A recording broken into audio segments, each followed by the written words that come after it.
This is the book of 2nd Ezra, chapter 9, verse 1. He answered me then and said, Measure thou the time diligently in itself, and when thou seest part of the signs pass, which I have told thee before, then shalt thou understand that it is the very same time wherein the highest will begin to visit the world which he made. First and foremost, before I get started, I want to thank Yahawah, Bahasham, Yahawashi for putting the spirit on me to do this lesson. And I want to give all praises, honor, and glory to Yahawah, Bahasham, Yahawashi, Bahasham, Rakakadash. I want to give double honor to the apostles and the elders of GMS who teach and rule well, who taught me this truth. Salutations, brothers and sisters that are out there listening and learning, fighting this good fight of faith.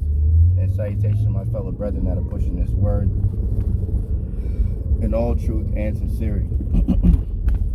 To you all, I want to say shalom. And hope and pray that this in-transit pre-camp thoughts lesson be edifying to the elect. So, as the scriptures say, we are commanded to give warning onto our people, man. The Israelites, man. We so-called Negroes, Latinos, and Native Americans, man. This is a commandment, from Yahawah Bahasham Yahawashi. And to measure the time diligently, right? To be a watchman, to give report on what's to come, And if you're not watching, if you're too comfortable, then you're not gonna sing the correct song you're not gonna sing the song in the right tune. That'd be able to be recognized by the elect, man. And that's what's happening, man. The reason through the spirit that I'm speaking about this is that Grand Poobah Chief Priest Alazar, as we call him, Alizé, is going around saying that the Yahawashi will return in between now and 1,000 years. 1,000 years, nigga? Really? 1,000 years. Everything that's happening right now, 1,000 years. And as Apostle Gabar beautifully put it, he's comfortable, And the scriptures talk about, let me see if I can, of course, the second I touch the sword, man, the damn light turns green. Any other time, the light wants to stay goddamn red forever, But the scriptures speak about, men being settled on their lees, man, saying the Lord will neither come, how's it go? The Lord will neither do good nor bad, and ultimately, this individual, Alazar, he done sold out, man. He doesn't believe in the writings of Apostle Paul. He says how does he say it? The word of the Lord is in the Bible, but the Bible's not the word of the Lord. Some stupid shit.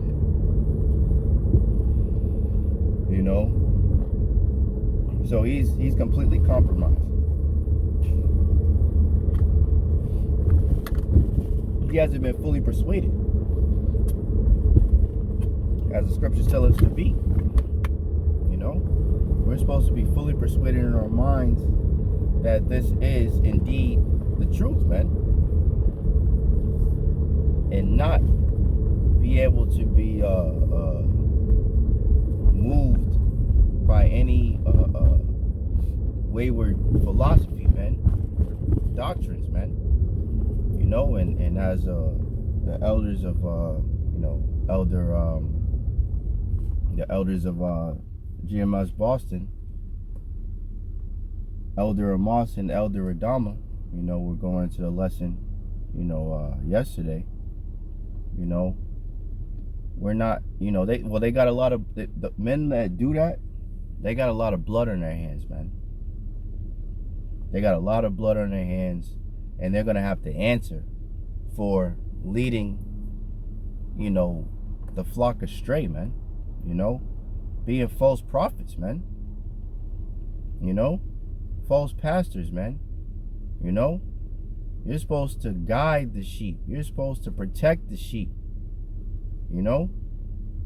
King David took care of the sheep. He put his life on the line for the sheep. Yahawashi, right? Laid his life down for the sheep, man.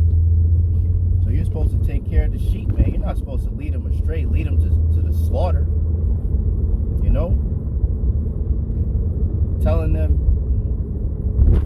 that we got possibly up to 1,000 years before the Lord comes back is ultimately putting our people back to sleep, man.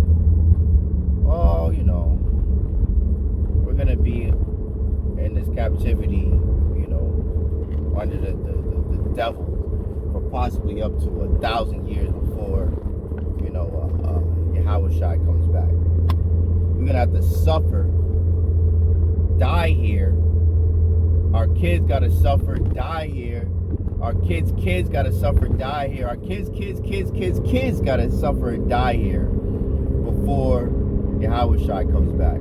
Even though there's all this talk about, obviously, World War III and the MO to the TB, which are the final, prophecies that have to take place before the return of Yahawashi. So if you're not talking about that, and marrying current events with the scriptures, measuring the time, then you're not a prophet, man. And this dude is completely bugged out, man. Completely bugged out. And there's more and more bug outs that keep popping up, man. I mean, he's been around for a while, but he's waxing worse and worse, man. Just like these Boston baked beans ass niggas.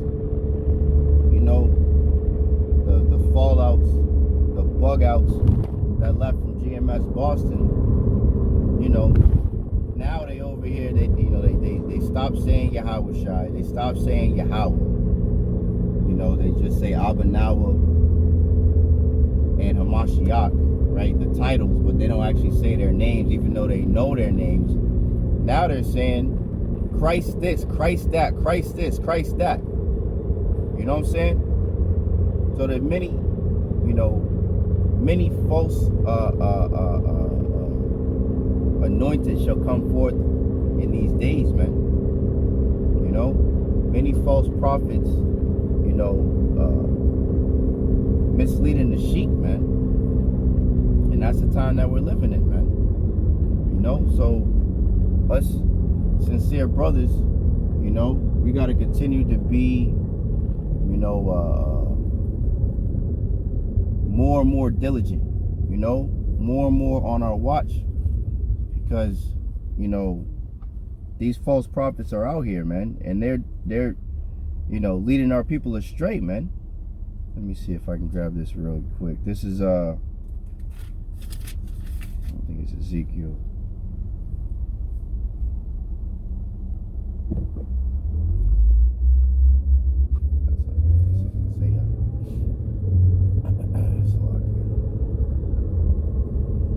This is the importance of being a watchman.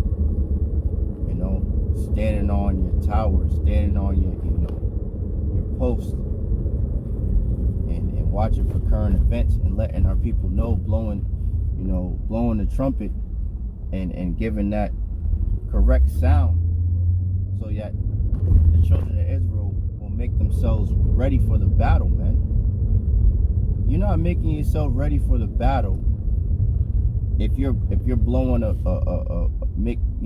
singing a song saying that we're gonna be here for another fucking, possibly another 1,000 fucking years, man, what the fuck is going on with you, man? It's Isaiah 62. I think it's Isaiah 62. Every time I try to read the scripture, all of a sudden the shit comes in.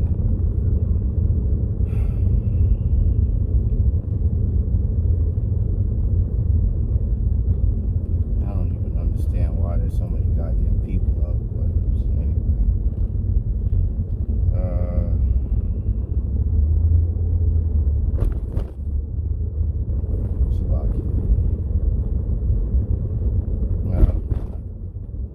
It's all good. I'll just quote it. But the scriptures say that the Lord has set up watchmen which shall never hold their peace day nor night. Ye that make mention of the Lord keep not silence. You know? So the watchmen are commanded to constantly be speaking the words of the Lord and constantly be giving warning, man. And the scriptures talk about in Isaiah, Ezekiel 33, if I'm not mistaken. You know, if you give warning to the children of Israel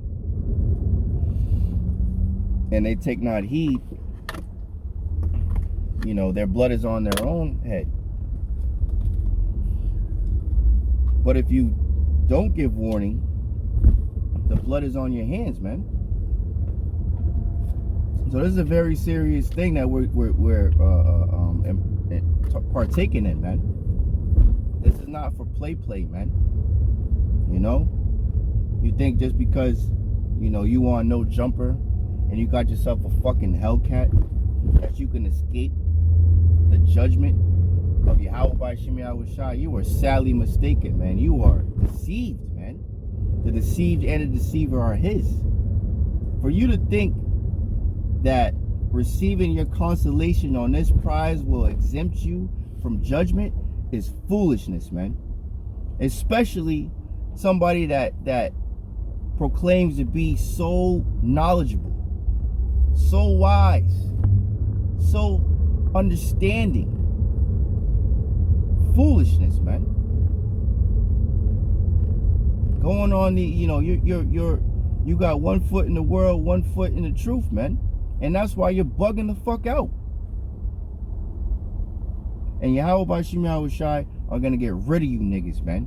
Because you are an unprofitable servant, man. What purpose do you serve but to pull the undesirables away from the truth, man? Because that's what you're doing. You're not gathering the elect, that's for damn sure. You're confusing Israelites, man, and making them feel comfortable with being under Esau, Edom, the so-called white man. Why the fuck would this? Why would you want this place to go on for another 1,000 fucking seconds, man? Fuck this place, man. Everything that's happening, World War III popping off, new pestilences coming up, talks of famine, killing off all this poultry, killing off cows and shit. And you talking about we got possibly another 1,000 fucking years to be in this bitch. All this talk of biometrics coming forth. You think that people like the Apostle Tahar said, man? You think that, you know, people are gonna have fucking microchips in them for fucking generations? Are you fucking out of your mind? But like Apostle Bar said, it's because he's comfortable, he's happy, he's getting money, he's living his best life, but he's selling the truth. And that's a grave sin right there, man. The Lord said, buy the truth and sell it not. Freely you have gotten, freely you give. Freely you have received, freely you give. Roughly paraphrasing, man. So you got a lot of blood on your hands, man. And any of you fucking, false prophets out there, man. You know, that are leading our people astray, man. Leading them to the slaughter, because that's what you're doing.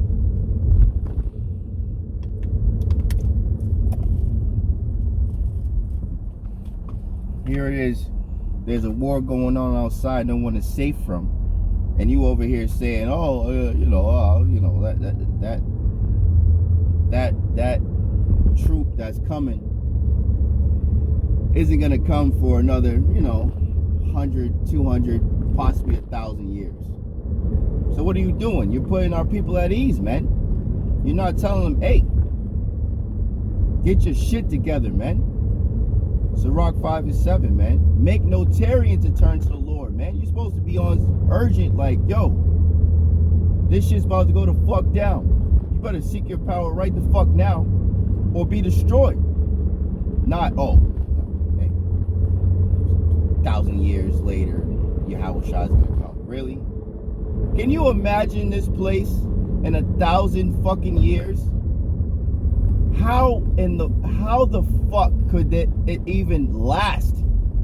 Just looking at it in a carnal perspective, all the infrastructure is being destroyed. The people's minds are fucking gone. They have been telling people not to, procreate. They have been sterilizing the people so they can't procreate. They're telling everybody that it's okay to be a fucking Mo, which is more, non-procreation, right? Or procreation, right? It's completely against life. How the fuck can this place even survive another 1,000 years? It's impossible. So for you to make a stupid ass foolish statement like that shows that you truly do not care about the children of Israel, man. Straight up. All you care about is your fucking self and your fucking ponytail and your fucking Hellcat, man. And your lame ass fucking attire, man. That's all you fucking care about, man. And the Lord's gonna destroy your ass, man, unless you repent. And I don't see it, man. I don't see you repenting. But I'm not the Most High or Yahawashi. That's completely up to our power, man. But you better get your shit together, man. Or the Lord's gonna destroy your ass and your Hellcat. Might destroy your ass and your Hellcat, man.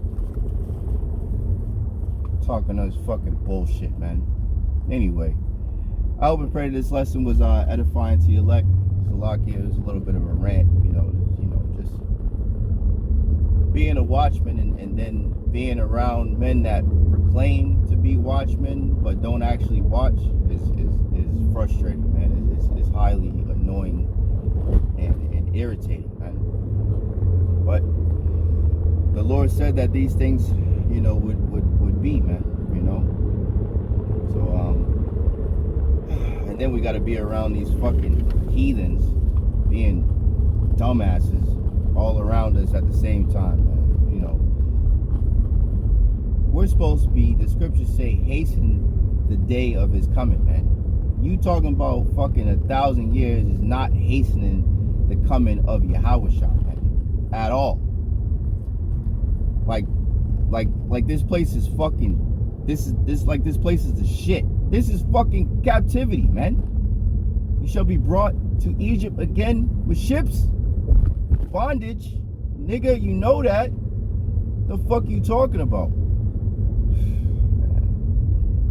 That's why 2/3 gotta go, man.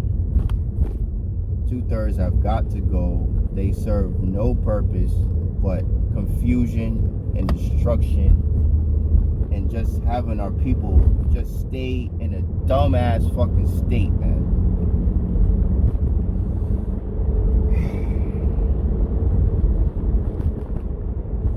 I hope and pray this lesson was edifying to your elect.